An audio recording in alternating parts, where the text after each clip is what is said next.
días a todos. Para mí es un placer estar con ustedes el día de hoy. La primera vez que vengo por acá, espero que no sea la última, y pues vamos a hablar de un tema bastante interesante. Muchas veces lo dicen oportunista. Yo más creo que es un tema desafortunado, porque van a ver a qué pacientes es a los que va a afectar. Precisamente hoy vamos a hablar de lo que es esto básicamente, aspergilosis. Y bueno, actualmente en Guatemala se dice de que no hay estadísticas, de que no tenemos forma de recaudar datos.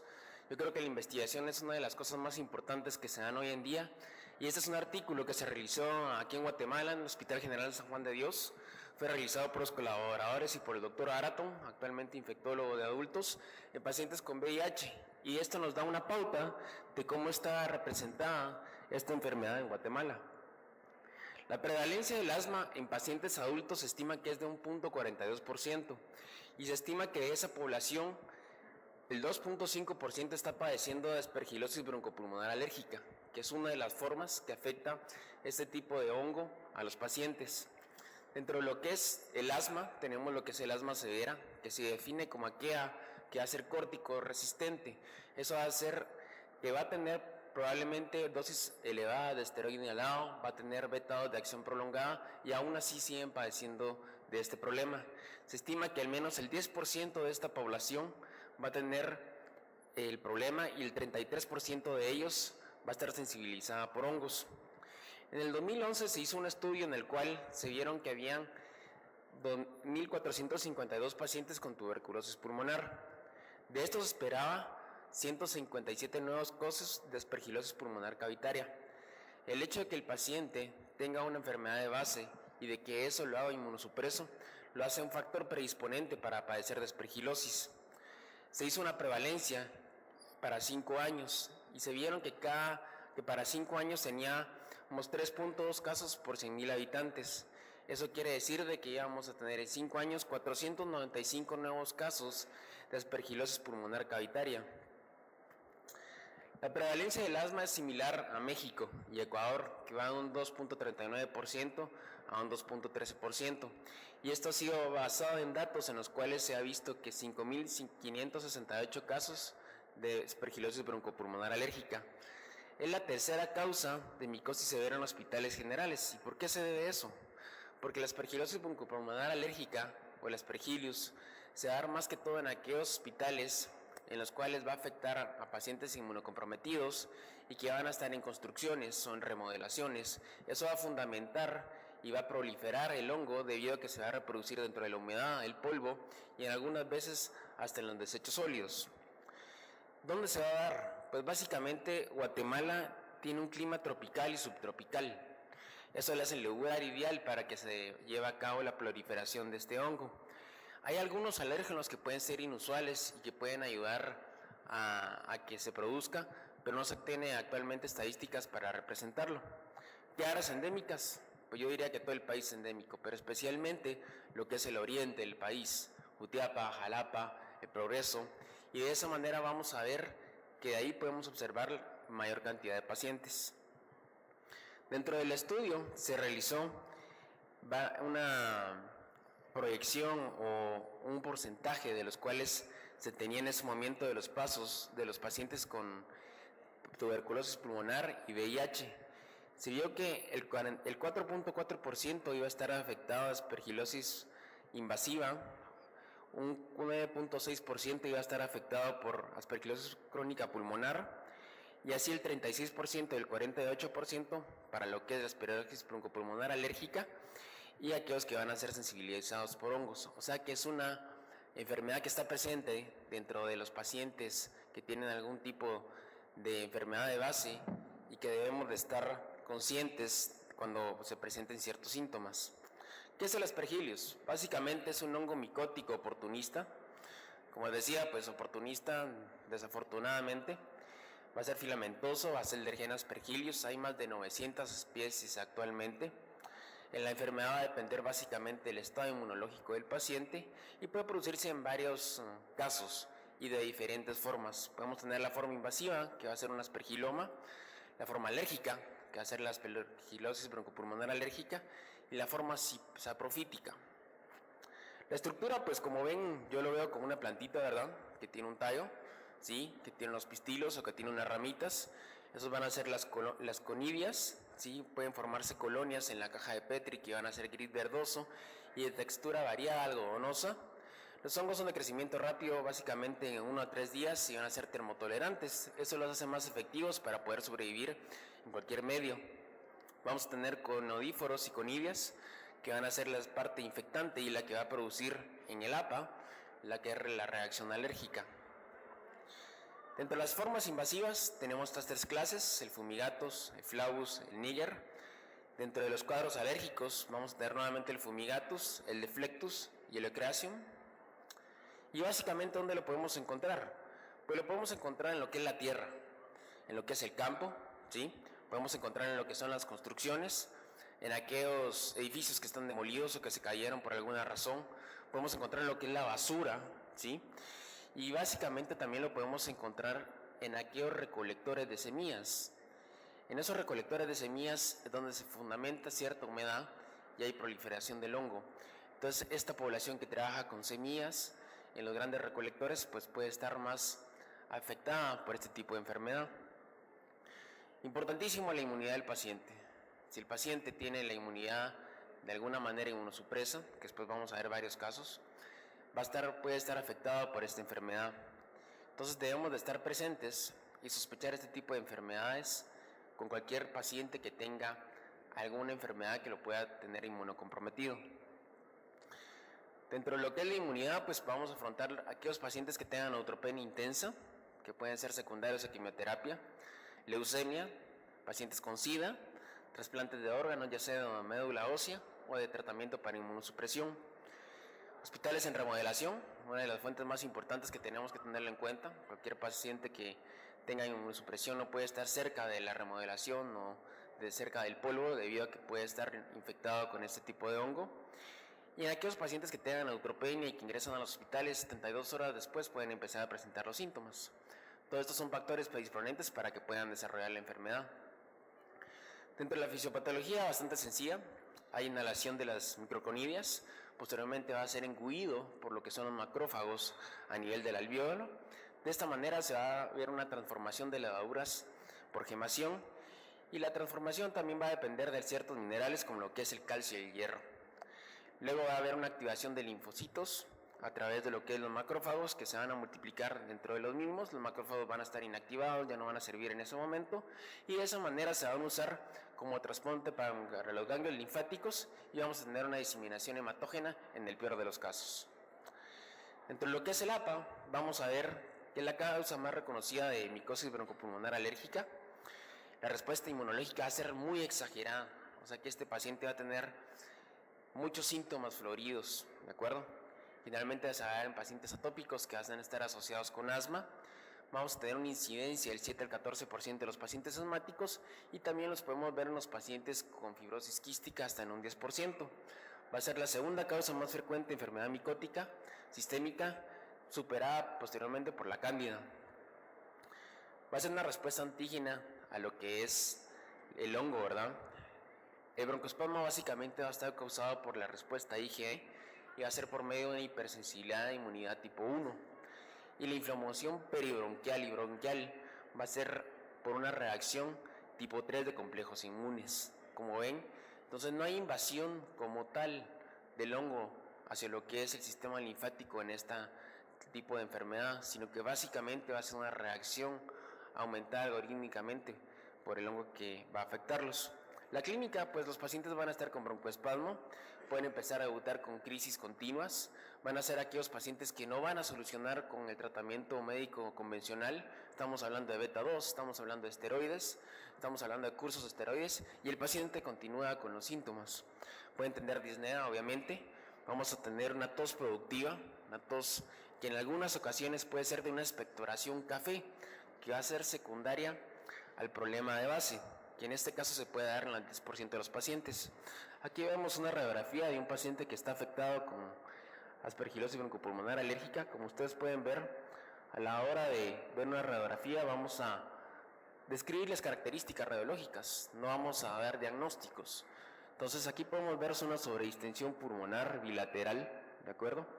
Que va a estar afectada por patrones, no hemos infiltrado, sino que básicamente patrones que van a ser en vidrio expolido, ¿sí? En ambos campos pulmonares, que vamos a ver áreas de condensación o de patrón de nado alveolar y que van a ser fundamentalmente dentro de lo que son los cilios y los lóbulos superiores del paciente.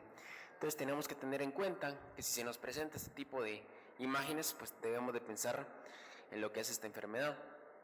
Vamos a ver que entre las etapas de la APA, pues va a haber una etapa aguda, una etapa en remisión, exacerbación, un asma córtico dependiente. Muchos me van a preguntar, pero mira doctor, usted está diciendo que los esteroides pues son malos para este tipo de pacientes. Ok, vamos a ver posteriormente cómo se va a tratar en aquellos pacientes que son corticosteroides dependientes y en aquellos de fibrosis. La etapa aguda, pues vamos a tener aumento de la que es la IgE, ¿verdad? Vamos a tener eosinofilia, los síntomas que ya habíamos platicado, patrones pulmonares, ¿de acuerdo? La etapa de remisión, pues la IgE se pueden hacer valores posteriormente que sean seriados para ver cómo va la evolución de la enfermedad. La exacerbación, pues nuevamente vamos a tener IgE elevada, los síntomas que simulan la etapa aguda. Y en la asma córtico dependiente, pues vamos a tener una asma severa persistente que no va a haber ningún tipo de respuesta al tratamiento convencional, ya sea que tengan o no patrones pulmonares. La lesión más característica la vamos a ver las lesiones cavitarias, que van a ser fundamentadas por bronquiectasias y que se va a ver en la fibrosis, que es una de las etapas de peor pronóstico.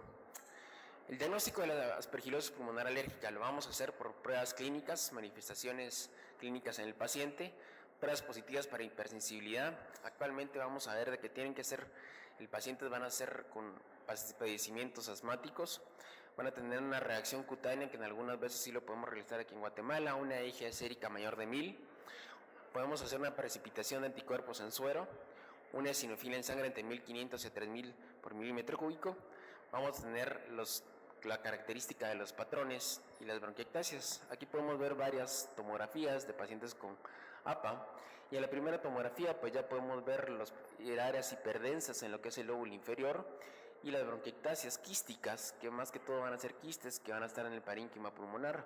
En otra de las etapas, pues como les comentaba, podíamos ver lo que es el patrón en mosaico. Eso quiere decir de que vamos a ver áreas más hiperdensas que otras y puede estar más afectado un pulmón más que el otro. Y esta es la etapa de fibrosis. En esta etapa ya vemos nosotros bronquiectasias en forma de riel, arrosariadas o quísticas y que va a haber afectación generalizada de los mismos. Esto es en un paciente con fibrosis quística. El tratamiento, los corticosteroides va a ser la elección en este momento. Vamos a tener de 0.5 miligramos por kilo dosis, no mayor a 40 miligramos por día, controlar de 2 a 4 semanas con IgE seriadas y puede llegar hasta 6 meses. Los beta-2 de larga duración pueden ayudar. El iatroconazol, si se necesita en algunas ocasiones, puede ser efectivo y se deben de correlacionar los niveles séricos de IgE a los 2 meses del tratamiento. Siempre en la etapa 1 y la etapa 3 podemos utilizar lo que es el esteroide. En la etapa 2 vamos a ver cómo evoluciona el paciente en las siguientes 6 semanas. En la etapa 4, que si es un paciente córtico independiente, como les comentaba, se va a utilizar básicamente la dosis más baja de esteroide para el paciente en este sentido. Y cuál sea su mayor cantidad que necesite durante el día, pues van a ser tratamientos individuales para este tipo de paciente.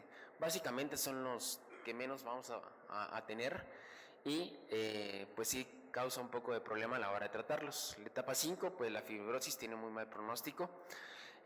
También vamos a utilizar la dosis mínima de medicamentos para poderlos tratar. Ahorita vamos a hablar de lo que es la forma saprofítica. La forma saprofítica va a ser mucho más invasiva, va a ser mucho más grave, ¿sí? Vamos a ver lo que es el aspergiloma pulmonar. Básicamente, nuevamente la inmunología nos va a ayudar en el sistema inmune del paciente, pacientes inmunocompetentes. Eso, gracias a Dios, se da poco frecuente en pediatría.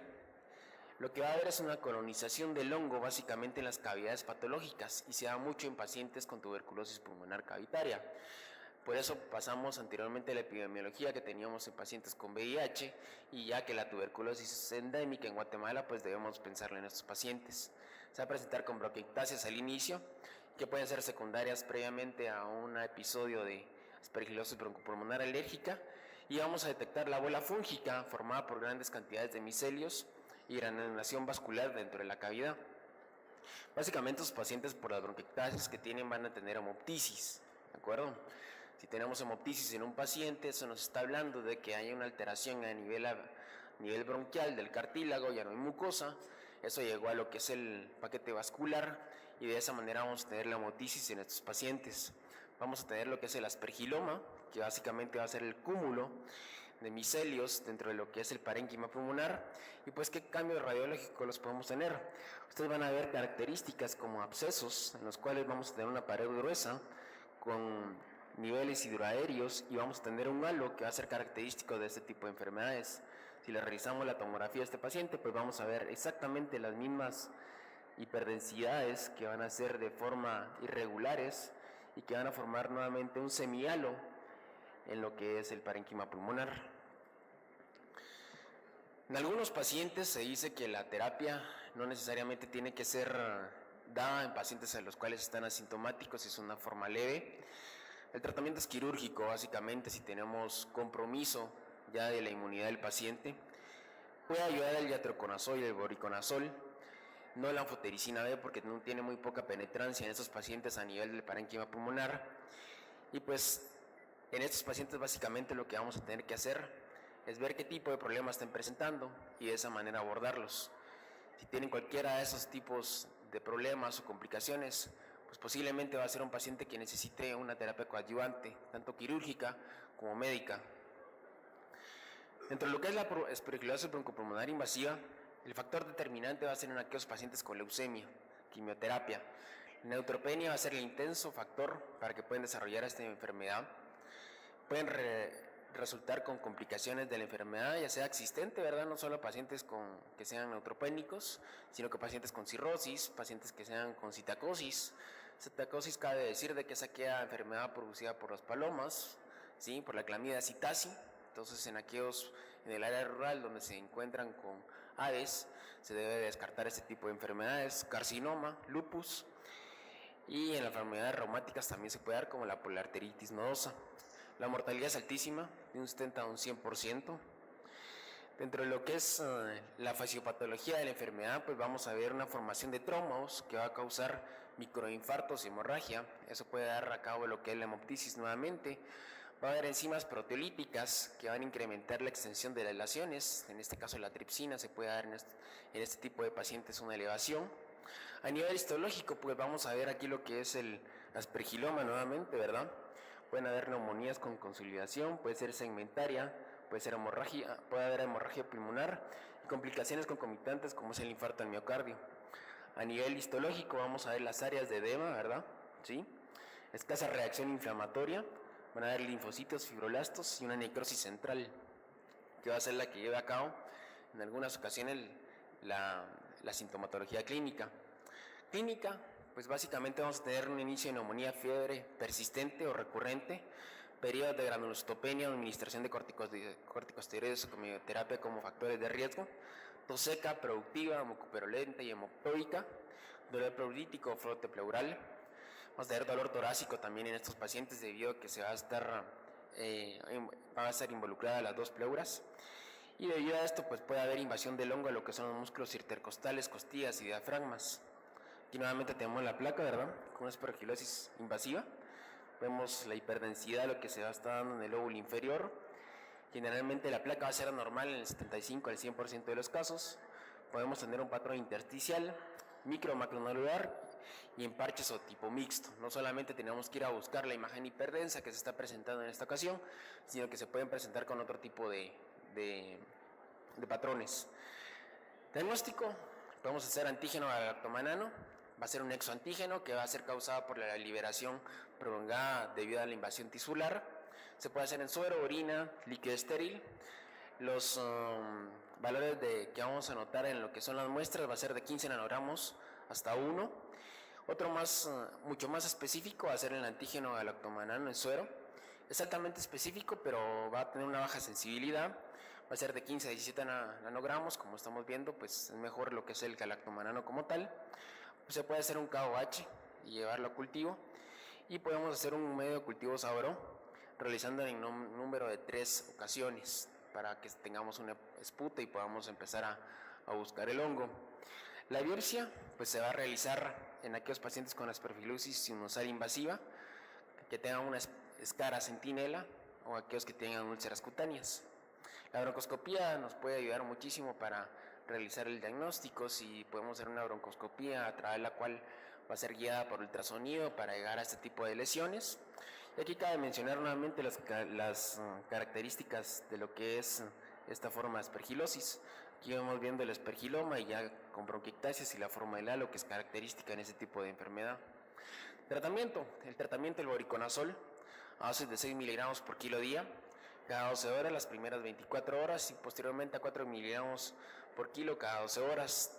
Si no tenemos voriconazol, podemos utilizar la anfotericina B de 0.8 miligramos por kilo hasta llegar a una dosis total recomendada de 1.5. La anfotericina B no cura las formas invasivas en pacientes gravemente inmunocomprometidos, por lo que tenemos que utilizar voriconazol.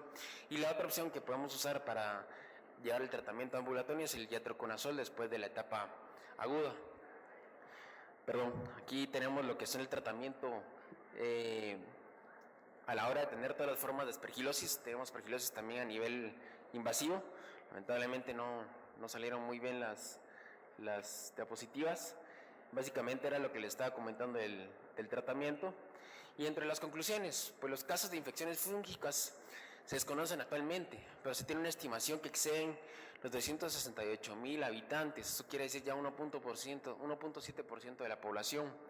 La cándida es la más común actualmente, seguida por la aspergilosis broncopulmonar alérgica y aquellos pacientes que están sensibilizados con hongos con enfermedades de base. La mayoría de infecciones no son reportadas y es difícil estimar en infecciones en poblaciones.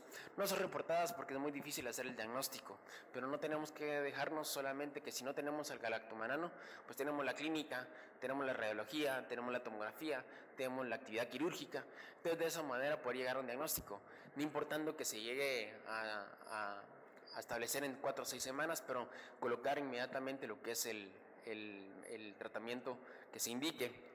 Se debe tener un laboratorio nacional de micología exclusivamente para eso y poder detectar y llevar a cabo un centro de referencia y de estadística para llevarlo a investigación y que tengamos nuestras propias estadísticas de Guatemala y ver que es una enfermedad que actualmente se está presentando en los pacientes inmunocomprometidos y que tenemos que llevar a cabo el tratamiento oportuno y el diagnóstico oportuno para que tengan una mejor calidad de vida. Muchas gracias.